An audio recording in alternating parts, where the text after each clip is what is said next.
The spiritual duel parable revisited. What's the significance of this here large nerd geek parable that I am trying to get across? What's the significance of it? It is a very large form of play in which is going to be playing out in the spirit.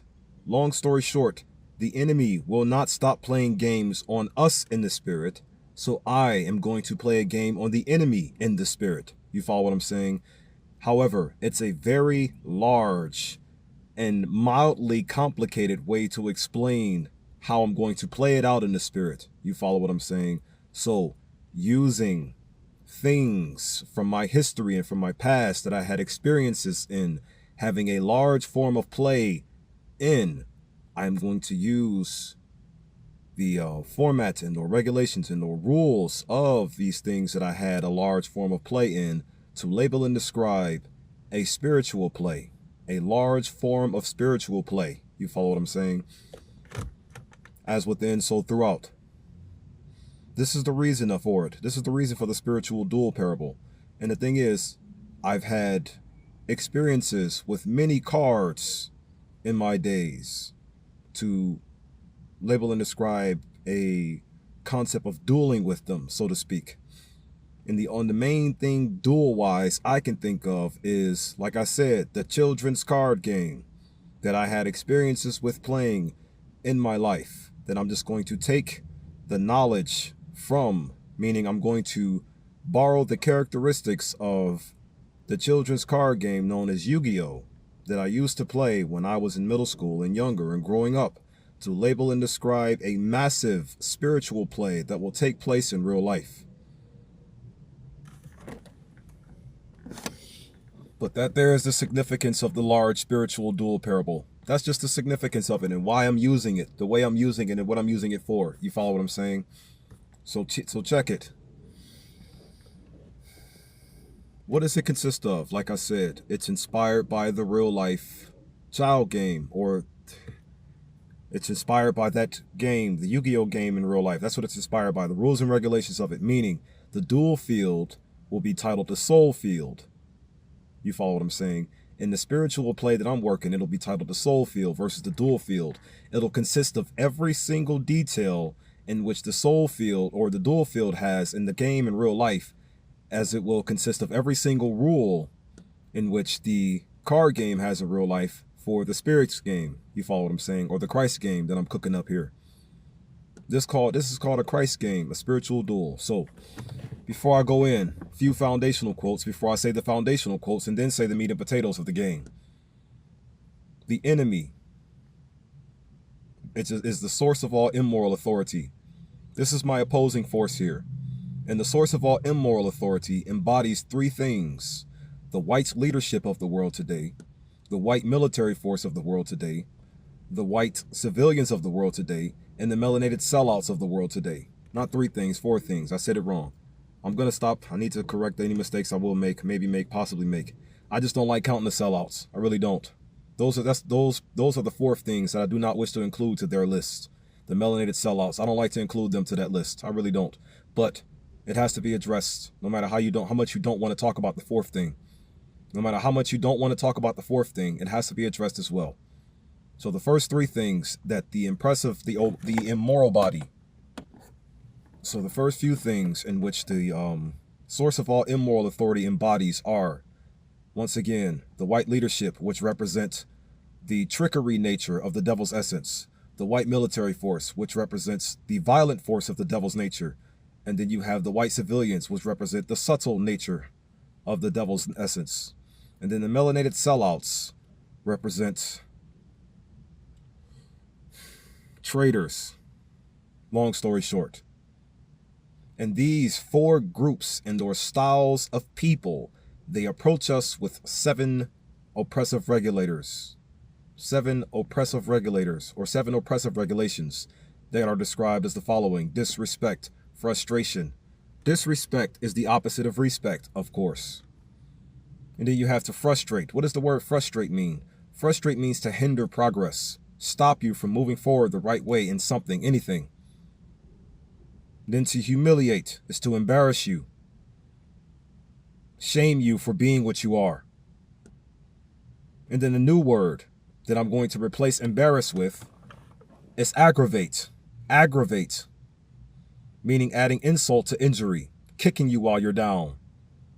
Next, to agitate. That one's to annoy. Irritate, make you mad. And then the sixth one is provoke. Provoke you. Always try to draw you into their system of traps. Provoke you into their systems. Provoke, provoke, provoke. Elicit, elicit, elicit. Draw from you what they want to come out of you versus what you are deriving from you to be out of you and or to be established within your reality. And then the final thing is to classify, depict. Notice something. If these people call you black, that's disrespectful and classifying and depicting you into being something that they want you to be. You're not black. You have a hue and or shade of melanin upon your skin. It just so happens that those three styles of the oppressive body or the oppressive immoral body, they have no melanin.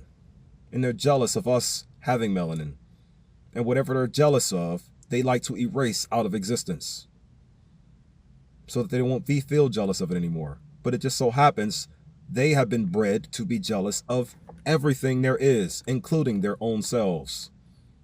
This is why they are willing to destroy their own lives just to ensure ours remain destroyed. Moving forward now, the spiritual duel parable. I am up against the source of all immoral authority, as well as those four things I just mentioned, and they come with those 7 regulator forces. And then I am the source of all moral authority. I am, meaning the third eye me. I, the actual me, is the source of all moral authority. You follow what I'm saying? Moving forward now. Next, more foundational quotes before I go into the game. The setup of the dual field, or the setup of the soul field versus the dual field, the soul grounds versus the dual field's grounds. The setup of it, it's just going to be like the actual game, meaning there are going to be 16 slots that you can pick, that you can use and or place your cards on. In my spiritual parable, instead of them being cards, they're going to be called spiritual traits, because it's a spiritual thing. It's spiritual dueling. You follow what I'm saying? Playing a game in the spirit on the enemy, since the enemy is playing a game on us in the spirit. Tit for tat. Am I the type to fight fire with fire? I'm the type to fight fire with water. That's what I'm the type to do. I'm the type to fight fire with water. That's what I am. Because it's simple. Water puts fire out, right? Okay then. Moving forward. So, all 16 slots, just like on the dual field, on the soul field, are as follows. You got the field zone. You got the special monster and or fusion monster zone. Then you have the main deck zone. You have the graveyard zone. And then the 12 in the middle, you have the 7 monster slots now. 7 monster slots where you normal summon or your special summon your monsters, and they go in one of these 7 slots. And then in the back row, here's the special part right here. The back row is where your 5 spells and traps go. Now, this is a spiritual duel here I'm telling you about. A spiritual duel. So, your spell and trap spiritual traits for the source of all moral authority side, which is me, they will be called unity spells and advancement traps. Unity spells and advancement traps. That's what mines will be called. But on the source of all immoral authority side, they will be called division spells and stagnant traps. The immoral side of the field will have division spells and stagnant traps to go in their 5 zones. Their 5 spell and trap zones. Spell and trap spiritual trait zones. You follow what I'm saying? Like I said, instead of them called cards, they will be called spiritual traits. Spiritual traits versus cards. Moving forward now. That's the setup of the soul field. It's just like the dual field, but it's going to be called the soul field instead of the dual field. You follow what I'm saying? And now, it'll also have different names on each of the fields. Like, for example, instead of them being called the 7, instead of it called being the, I'm going to start up here in the top left corner. Instead of that being called the field spell zone alone, it's going to be called the principal ethic spell zone right there. The principal ethic field spell zone. The principal ethics field spell zone. Principal spelled with a P-L-E, not a P-A-L. Principal ethic field spell zone right there on the top left corner. And then the bottom of the left corner, instead of it called being a special monster zone or a fusion monster zone, what it's going to be titled is a special spiritual avatar zone, or a special or a fusion spiritual avatar zone. You follow what I'm saying? Because in this game right here, instead of the monsters being called monster cards, they're going to be called avatars, or spiritual avatar, spiritual traits. The avatars or the spiritual traits of an avatar. You follow what I'm saying? Next, so each monster will be called a spiritual avatar. Next, you have the main deck. Instead of it being called a main deck, it's going to be called a foundation of knowledge. It's going to be called a foundation of knowledge, and it's still going to have about 40 spiritual traits that you can draw from this foundation of knowledge and add them to your what will be called a hand in real life that I'm going to call decisions in this spiritual game here. Because remember, it's a spiritual game. So instead of calling it a hand, it's going to be called your decisions. And your cards are called your spiritual traits. Spiritual traits, decisions. This is spiritual, remember? It's spiritual. It's not a real life children's card game. This is a spiritual duel I am telling you about. Playing a game in the spirit, since the enemy is playing a game on us in the spirit. But my game is, in my game, I'm going to win. And soon it'll be our game to play in the spirit. Soon it'll be our game to play in the spirit. Moving forward. So, the graveyard, instead of it being called a graveyard, it's going to be called the pile of the energy in which we no longer need or want. It's going to be the place or the zone in which the things we no longer need or want go to. You follow what I'm saying? So that means if your spiritual avatar or your unity spell, advancement trap, or your division spell or stagnant trap gets destroyed or used up properly, it goes to the space in which we no longer need or want. The energy in which we no longer need or want. You follow what I'm saying? So let's get started now. That's the setup of the soul duel field right there. That's the soul duel field. There's going to be more details as I go in, like the pendulums and things of that nature, and the levels of the monsters, and how they're all dimensional thinking minds, since it's all in the spirit, dimensional thinking minds. You follow what I'm saying? Moving forward. So, the duel begins. It is my turn. Now, as the rule in the game in real life goes, the rule in the spirit would apply the same way. So, each opposing field, the source of all immoral authority and the source of all moral authority, starts off with 5 spiritual traits as decisions. Remember, cards in hand mean spiritual traits as decisions in the spiritual duel. Cards in hand mean spiritual traits as decisions in the spiritual duel. Spiritual traits as decisions. I got 5 spiritual traits as decisions, as well as the oppressive body has 5 spiritual traits as decisions. But all I can have, since I'm the one going first, is 5 in my as my decisions right now. So I'll take 1. And each of these here spiritual traits will be rectangular shape. Just like in the real life card game, they'll be rectangular shape. So I'll take 1 and set it in defense mode. What does it mean to set it in defense mode? To place a card in real life face down in the horizontal positioning. Vertical. Horizontal is straightforward. Vertical is to the side. So to set the rectangular card face down in a vertical position. And that's how you symbolize that the card is in defense mode. So in the spiritual duel, going to do the same thing with my first spiritual trait, which will leave me with 4 spiritual traits as decisions left over. And from there, I'll end my turn. I end my first turn with just that one move. Now it is on the enemy's turn. Just a story. Labeling and describing an event that's going to unfold in the physical. I'm going to make it quick this time because the last time it cut off on me. So I'm just going to stick to the details of the game and call it a day. Next. The enemy draws its spiritual trait from its foundation of knowledge and adds it to its decisions. So it draws from its foundation of knowledge and adds it to 1 spiritual trait to its decisions. Now it has 6 in its decisions, right? So the enemy does the first play. It makes the first play and plays the principal ethic divisions field spell known as racism.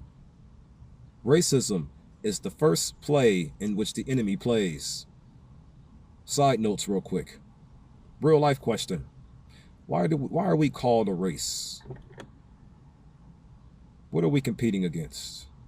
Did you know there are multiple definitions for the word race in which label and describes Animal races, like dog races, cat races, even car races, incarnation races. You follow what I'm saying? So why are we called a race? Why are we being made to believe that we are naturally embedded to be competitive with each other? You follow what I'm saying?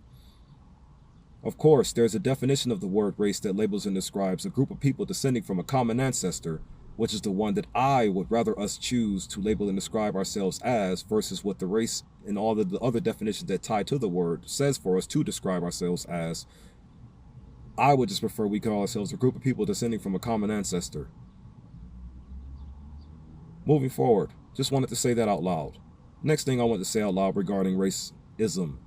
It's called racism, but in reality, what is it honestly, or what is it actually defined as? It defines as a system of practice designed to subjugate and marginalize an ethnic group of people with their systems and their ideologies and their stupidity. I freestyled the definition, of course, but when you can look it up, it says something similar to it. The marginalization of an ethnic group, meaning ours. Melanated people cannot be racist because we don't have this. We didn't even come up with this system. So how can we be the system that we didn't come up with? Like I said, it's their classifications and their way of labeling and describing what they want you to be. They want to paint you as the bad person. They want to paint you as the villain. Why? Because they hate you for no reason at all. They hate you for no reason at all. Therefore, instead of calling it racism, I call it race hatred. And since I use the literal meaning of the word race, a group of people descending from a common ancestor, what these so-called white people in real life, they are actually just reverse black folks, genetically modified black folks that are low-class angels, as all human beings are. You're just low-class angels, whether you want to buy it or not. Due to their hatred, they practice what can be labeled and described as the hatred of a group of people descending from a common ancestor. We all came from the same place. So in other words, racism in reality is God hatred. Racism in reality is God hate. Stop being racist. This parable may help you stop, maybe. Now moving forward. This here racist principal ethic division spell field spell has affects. This is a spiritual duel, remember. So it's affects, not effects. In the actual game in real life, monsters and spells and traps, they have effects. Well, avatars and divisions and or unity spells, as well as advancement and or stagnant traps will have affects in the spiritual duel, affects. And the affect of racism can be labeled and described as the following. As soon as it is activated, you are allowed to add one spiritual avatar from your foundation of knowledge to your decisions. Any spiritual avatar. The oppressive body searches through its foundation of knowledge to find the white leadership spiritual avatar, and it adds it from its foundation of knowledge to its decisions. Next. It also has the ability, the field spell, to activate any trap, any stagnant trap from its hand onto the field without having to set it first. So the enemy chooses to activate the second belief system pillar, known as feminism.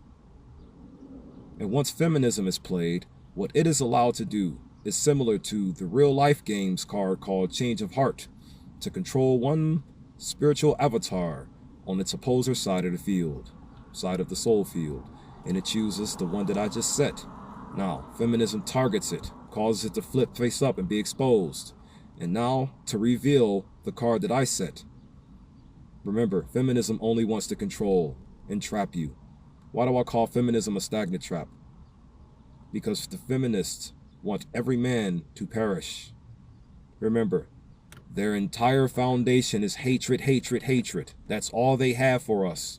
This is why my combos in the spirit are going to mop the floor with them, if you listen. Check it out. So the feminist trap is activated. The feminist stagnant trap is activated because they want to trap you into failing at everything and suffering to death.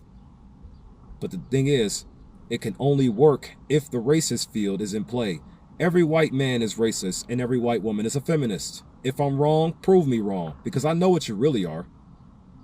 But do you? Obviously not, because you're being something you're not. Obviously. And you will never stop being something you're not. Ever. You can't change, no matter how core touching all of these words are. You will never be able to change, and I know these things now. I'm just going to try it anyways. Reason why, because if the melanated people here eat attempts such as these, it'll give them a chance to figure out how to beat you as well, in the spirit at least. And soon it'll come to the physical. Maybe. That's what I'm praying for. Moving forward. Feminism. Stagnant trap activated. Causes my face down spiritual avatar to flip up and reveal what it is. And what is it? Feminism touched and revealed, or touched and exposed, the following spiritual avatar. The sixth belief system pillar. The tribes. We're all tribal to some degree. And this here spiritual avatar that was flipped up also has a special effect. When it is flipped up, I am allowed to draw one spiritual trait from my foundation of knowledge and add it to my decisions. But that's it for that spiritual effect though. Because what is it? It's all 7 billion melanated men, women, and children on this planet. That's what that spiritual avatar is that I have face down. And it has 3,000 defense hertz and 0 attack hertz. Remember, it's all in the spirit, so hertz, not points. Because in real life game, it will be called points. They'll be called attack points and defense points. But in this game right here, they're called defense hertz and attack hertz. And right now, my tribal card, my 7 billion melanated soul stance technique, it's all in one avatar. All 7 billion melanated men, women, and children, in my eyes, are in one spiritual avatar, or one spiritual avatar at the current moment in time. My physical body, and you'll get what I mean when I say that later. They are all as one spiritual avatar card with 3,000 defense hertz and 0 attack hertz. Side note about hertz before I move on with the feminist combo. Do you know who Heinrich Rudolf Hertz is? Heinrich Rudolf Hertz. He was born in Germany, February 22nd, I believe 57. And he died in another place in Germany, Hamburg, Germany, and I believe that's what it's called, in January 1st, 1894. He didn't even live a long life. But what's the significance about this Heinrich Rudolf Hertz gentleman? Heinrich Rudolf Hertz. What's the significance about this gentleman? He is the one who proved that another individual by the name of James Baldwin had a theory in regarding to the existence of the electromagnetic force, or the electromagnetic waves, or electromagnetic radiation. This here Heinrich Rudolf Hertz is the one that proved that James was correct in his discoveries on what the electromagnetic force consists of.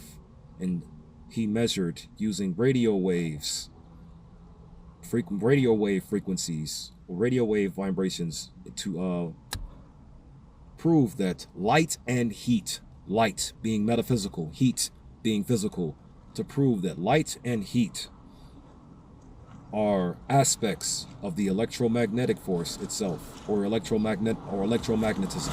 You follow what I'm saying? That's what Heinrich Rudolf Hertz discovered by using radio waves to do so.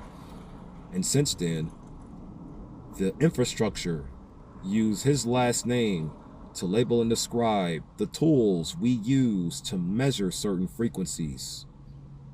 For the word Hertz literally defines as the SI unit of frequency. The SI unit of frequency. What is an SI? A Système International. And the Système International is meteorology, and it harbors the information regarding the 7 fundamental ways to measure waves. The 7 fundamental ways, or 7 fundamental things the world uses to measure waves, like sound waves and ultrasonic waves. Things like light, luminous intensity, mass, time, acceleration. And the last 2, I might have to look them up again to memorize them. But go look them up for yourselves though. The Système International. It's French, or from France. You follow what I'm saying? But moving forward though, back to the feminist combo. Hertz. 3,000 hertz. I just wanted to tell you that to let you know what why hertz are going to be in this parable here. So back to the feminist combo. So feminism flips my soul, flips my tribes, my 5,000 all multiple, so many freaking tribes in one spiritual avatar, flips them up and takes control over them and brings them to the immoral side of the soul field.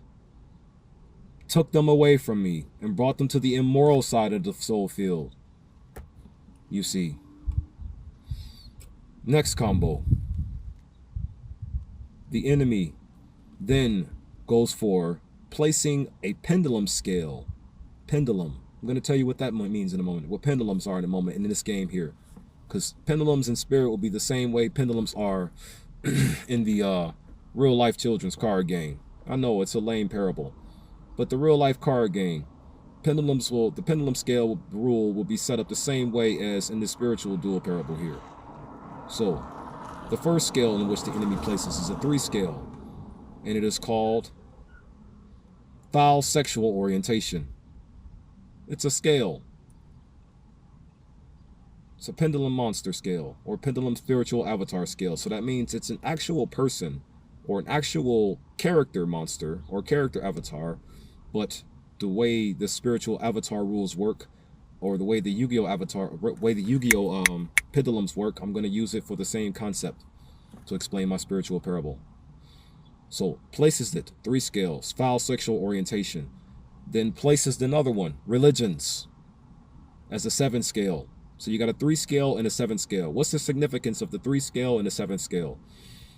The 3 scale and the 7 scale on the field at the same time. Once their pendulum abilities activate, their pendulum summoning, in other words, you are allowed to summon any ranking level monster from between the 3 and between the 7. It has to be a level between the 3 and between the 7. Like, for example, any monster or spiritual avatar with a ranking or a level of 4 to 6, you could just play on the field by way of a pendulum summon.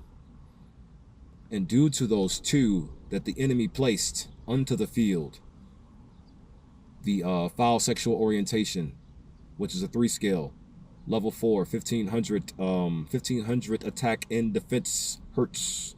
And then the religions, the 7 scale religions, which is also a level 4, 1500 attack hertz and 1500 defense hertz.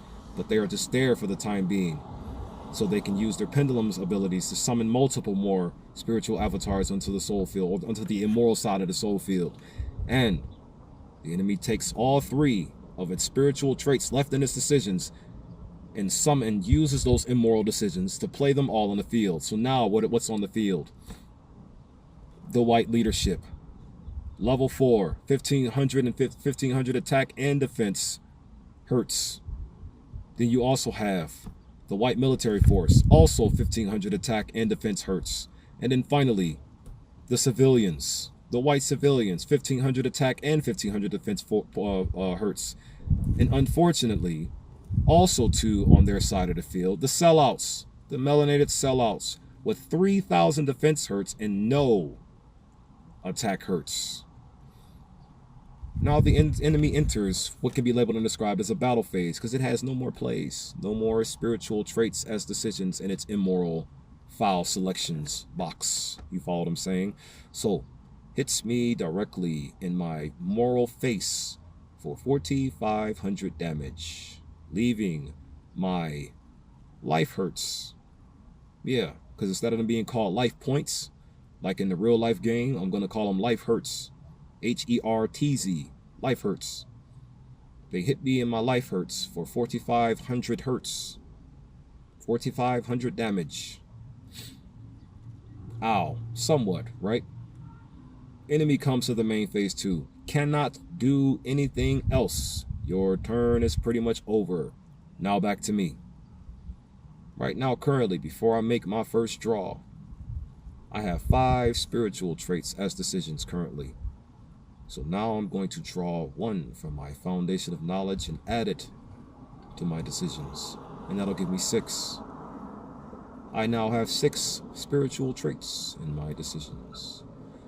And I'm getting ready to use it to execute what I would label and describe, and also what's called in the real life game, a 1-turn kill. You follow what I'm saying? Check it out. This is going to be a 1-turn spiritual kill. Before I go on, The four fundamental reasonings as to why I'm just telling you these things right now. The four fundamental reasonings. First, global soul liberation. Second, global child manumission. Third, global moral purification, which is what the attack is going to bring here. And then fourth, global balance reestablishment. The fourth is global balance reestablishment. Let's play now. So, the first thing I do is summon the archangel known as Yeshua in the spirit onto the soul grounds. Take this note with you as well. To summon the Christ Father in the spirit's house is to establish order upon the soul's grounds. To summon the Christ Father in the spirit's house is to establish order upon the soul's grounds. Here's the details of what's this going to be like. So, the Christ Father in this game is going to be Archangel Yeshua. Why Archangel Yeshua? Because what the word archangel literally means, an angel of a high rank. But here's the thing, the Greek origin for archi means chief, and the Greek order for angel means messenger, angelos. So that means chief messenger. And also too, spirit is what angel means. Angel defines as a spiritual being. So in other words, chief spiritual being Yeshua is going to be summoned onto the soul's grounds. Because remember, the spirit's house is on the soul's grounds. So to summon the chief spiritual being known as Yeshua in the spirit's house is to establish order upon the soul's grounds, because the house and the King of Kings are now going to be walking in to establish their order upon the soul's grounds. Does this make sense to you? So, summoning the King of Kings on the field, it flips the table known as racism off the field. Let me tell you how. Because racism is built off of hatred. The King of Kings is built off of love, and so is the soul field itself. The soul field and the King of Kings are almost one and the same being. They're virtually one and the same being. The chief spiritual being Yeshua and the soul field are virtually one and the same being. So, summoning the chief spiritual being onto the soul field, which means summoning him into the spirit's house, it causes his love bomb affect to activate, and his love bomb affect activates, and what it does, it destroys any and all foul artificial principle ethics currently on the field at play. And what is that one foul spiritual ethic, principle ethic that is in play right now? Race hatred, or the hatred of a group of people descending from the common ancestor. The idea of it as a division spell in play right now, currently ruining our day. So as soon as the King of Kings is summoned onto the soul grounds, that there field gets destroyed and sent to the energy in which we no longer need or want. Or sent to the zone pile of the energy in which we no longer need or want. You follow what I'm saying? But here's the thing though, the beautiful part about that one thing being destroyed, it negates and destroys the feminism's hold over my beautiful, magnificent, physical Christ body. Every melanated man, woman, and child on this planet, or the 5,000 tribes on this planet, or the torso of the Christ Father's body. You follow what I'm saying? Which then, once the feminist belief system is destroyed and sent to the pile of the energy in which we no longer need or want, or the zone of the energy in which we no longer need or want, feminism gets destroyed and sent there. And due to feminism being destroyed, the 5,000 tribal spiritual avatar comes back onto my side of the field in its original positioning, defense mode. And now that the tribes are back on the moral side of the field due to racism and feminism being destroyed, because all I did was destroy racism by accident, by getting summoned into the spirit's house. Because I am all for love, it's all of hatred. Only love can be on this field because this field is love. The soul field is love. So the racist field has to go bye-bye once the Christ Father is finally summoned. It won't even be able to stick around due to it's gonna essentially destroy itself. You'll get what I mean. So, summoning the chief spiritual being Yeshua onto the soul's ground destroys the racist field, then negates and destroys the feminist field, because feminism can't do anything without racism. Loses control over my tribes. My tribes come back to the moral side of the field. And now I have both spiritual avatars with me, continuing my move now. The King of Kings also has another effect. Once its effect is fully established and fully activated, I can then reach through my foundation of knowledge and add either a unity spell or an advancement trap of any kind from my foundation of knowledge and add it to my decisions.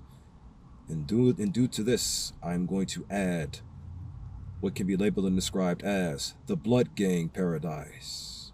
from my foundation of knowledge to my decisions. I'm going to add the blood gang, spiritual trait, principle, ethical, field spell from my foundation of knowledge to my decisions. Then I'm going to play it right after, because now the King of all Kings spiritual avatar effect is done. It's done. But it ain't all the way done just yet, because it's getting ready to do some more things, as long as it gets the assistance from its people. So here's the assistance from its people. The Blood Gang Paradise, Principal Ethical Field Unity Spell. I'm just going to play it in the Principal Ethical Zone, in which gives the Principal Ethics to our soul for us to know of and how to properly stand on it. Why do I choose the Blood Gang Brethren?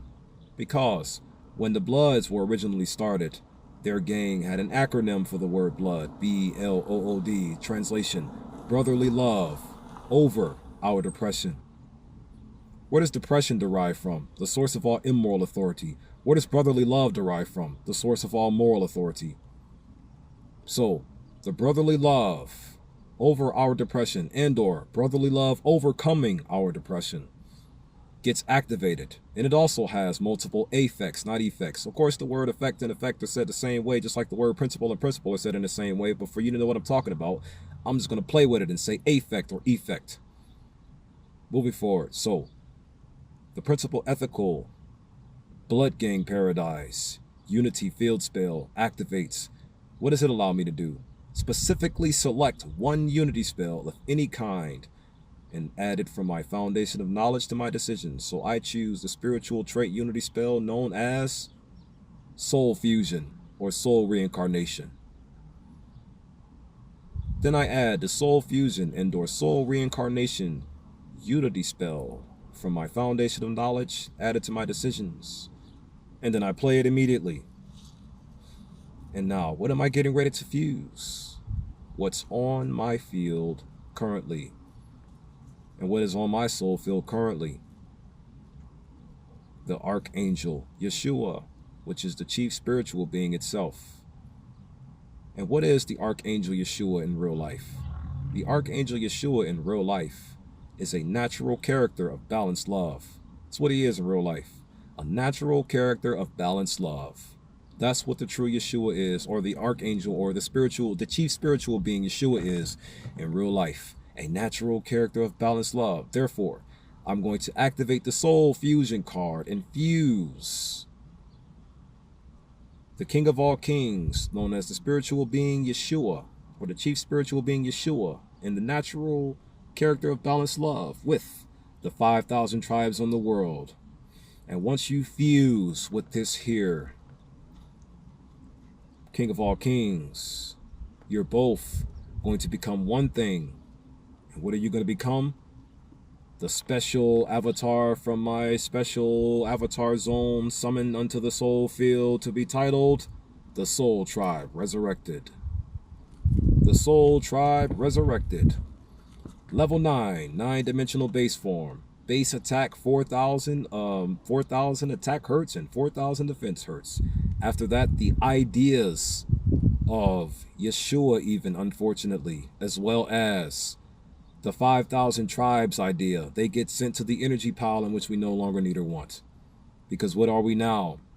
We are now in our 9-dimensional base form as the one soul tribe globally, in which we are destined to be together. You follow what I'm saying?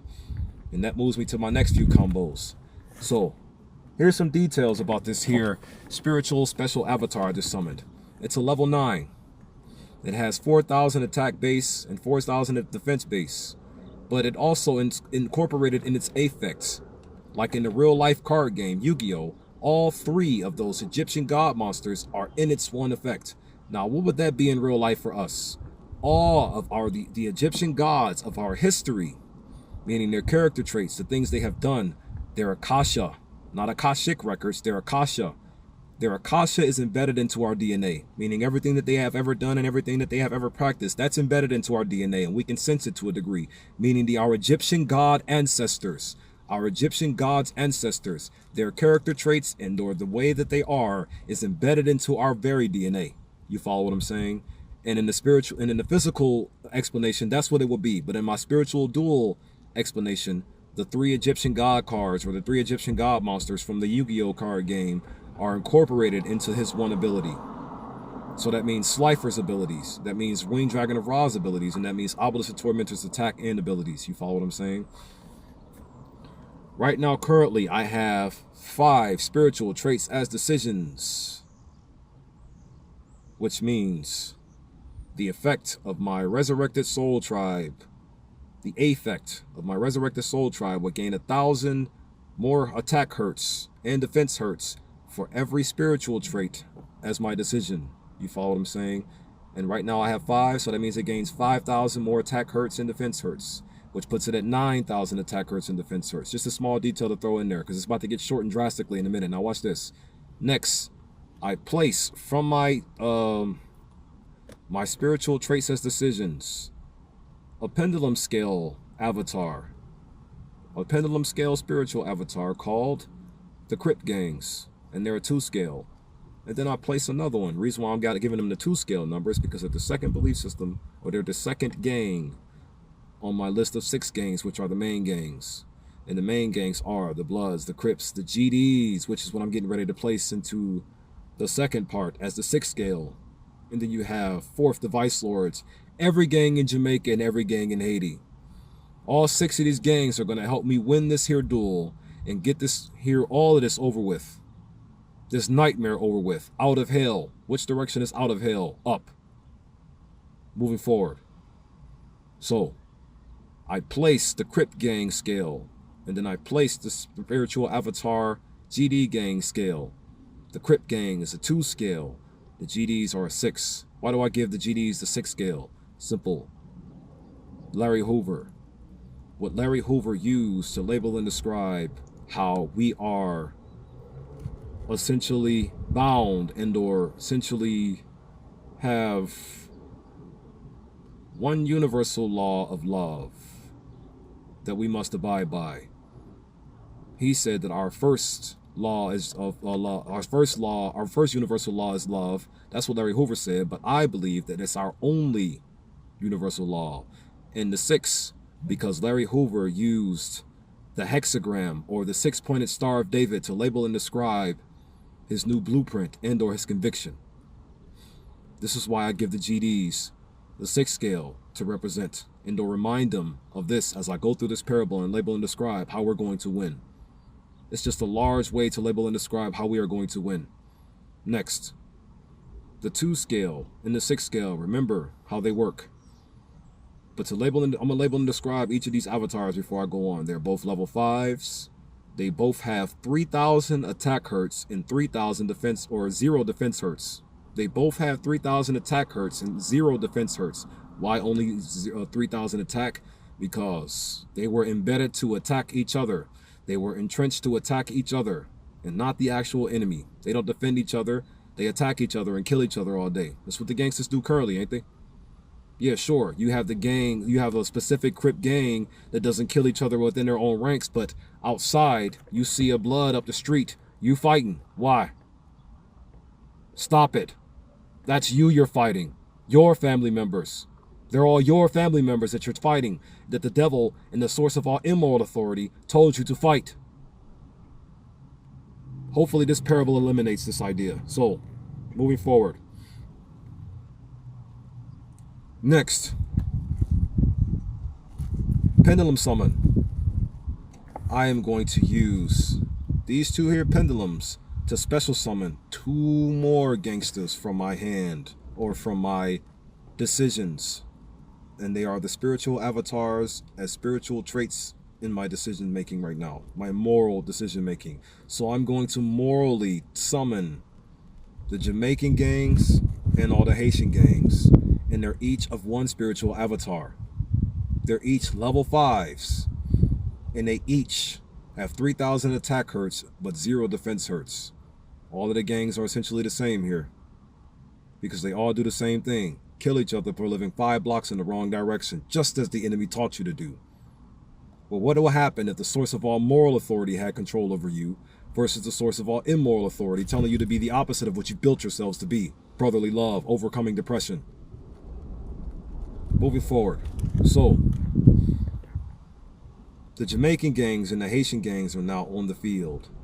which gives the brotherly love, overcoming our depression, principal ethical fields unity spell, and it's a chance to activate its next effect.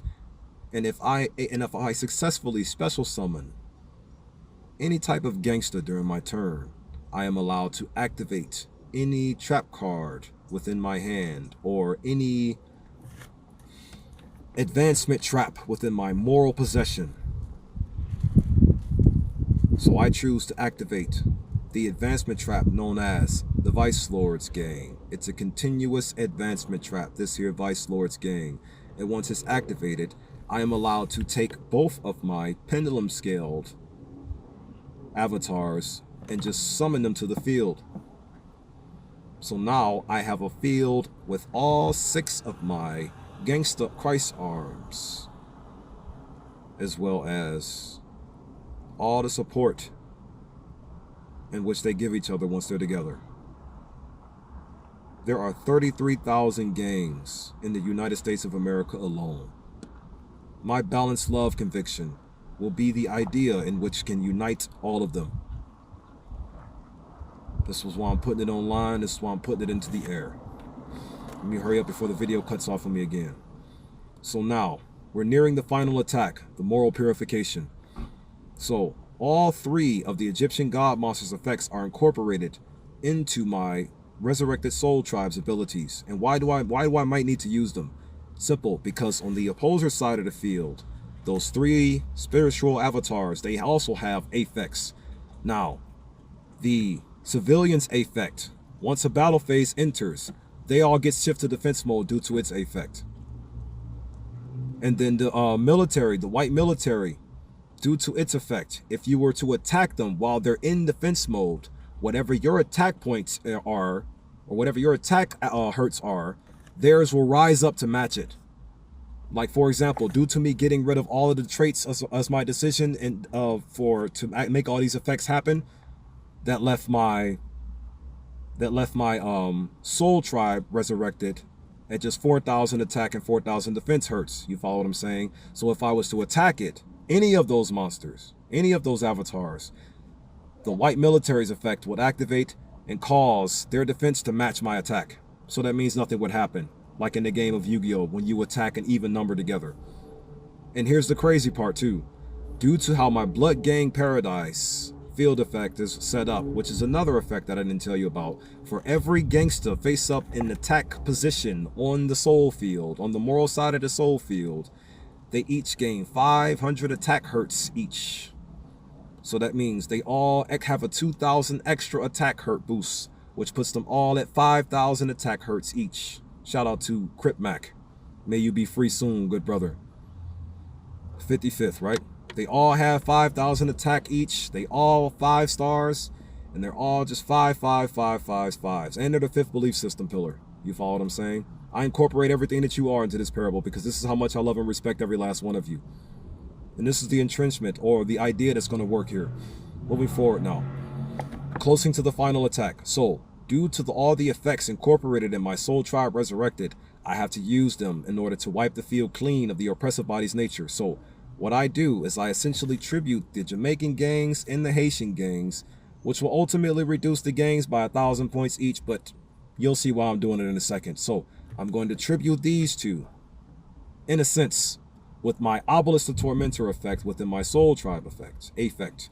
And what that tribute is going to do is cause every single foul spiritual trait on the immoral soul side of the field to be destroyed, meaning the destruction of the foul sexual orientation belief system pendulum, the destruction of the religious belief system pendulum, the destruction of all 3 of those spiritual avatars, the white leadership, the white civilians, and the white military force, all get destroyed and sent to the energy pile sent to the zone of the energy in which we no longer need or want. The zone of the energy in which we no longer need or want. They all get destroyed, wiped clean, and sent to that area. And now guess what? Even though I had to give up 2 of my two of my gangster avatars in order to wipe your foul field clean, it was worth it. Because guess what? That left the source of all immoral authority wide open for a direct attack. And we're both starting off with 8,000 hertz or 8,000 life hertz. You follow what I'm saying? Moving forward now. So also too, multiple effects. Just like if you were to tribute summon the Winged Dragon of Ra in real life, the Winged Dragon of Ra would gain the attack points, or gain the attack points of the monsters in which were tributed to summon it. In this case, I tributed 2 monsters to activate an effect, but I still tributed 2 monsters, so that means I gain 6,000 more attack hertz unto my Soul Tribe Resurrected. So that puts my Soul Tribe Resurrected at 10,000 attack hertz. And each of the gangsters are still at 4,000 attack hertz, because I got 2 gangsters left on the field, and that'll be the Crips and the GDs alongside my Christ Father Resurrected, the Soul Tribe Resurrected. And now that you are wide open, battle phase, I'm about to hit you with all 3 of them, just because. Genesis chapter 50 verse 20. Everything that the enemy did unto you, reverse it for good. Attack directly, and down goes the source of all immoral authority. And after the source of all immoral authority is down and our victory is at hand, we can then reestablish the balanced principles, or our balanced love, worldwide. Meaning the 7 projects after the first 7 projects, in which we must complete the 7 to 9 projects after the first 7 projects. After the spiritual dual parable manifests completely, and we take out the source of all immoral authority, the 7 to 9 projects will be all that's left for us to work towards in order to manifest total heaven globally. Shalom, shalom, shalom. Anything I do and say at any time that I do and say it is for the cause, the sovereignty or principal heart of hearts. And this is for the soul liberation, global child manumission, global moral purification, and global balance reestablishing.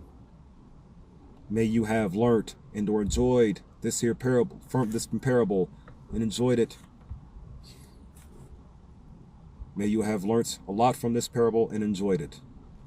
Peace, love, unity, and advancement to you all, my family.